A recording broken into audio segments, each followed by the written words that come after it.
ये के जंग बंद हो गई है, नखरे की जंग आगे भी बंद हो, अमन आए दुनिया में और हम सब इसका फायदा उठा सकें। जिस तरीके से पाकिस्तान को नोबेल पुरस्कार से नवाजा गया,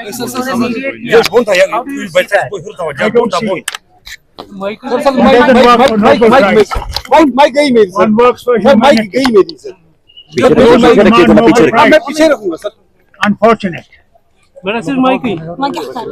It's a better cause than Nobel Prize. Cause of humanity. It's the humanity that is suffering. And it's the humanity that must be saved.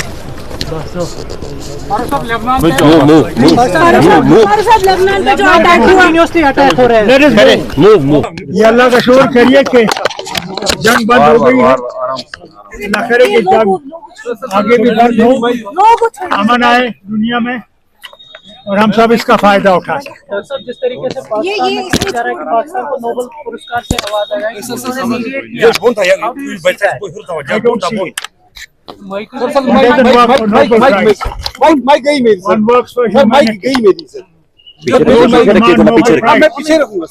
Unfortunate. It's a better cause than Nobel Prize.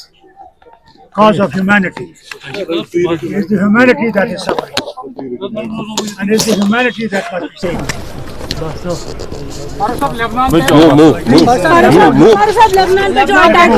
Attack हो रहे हैं। Let us move.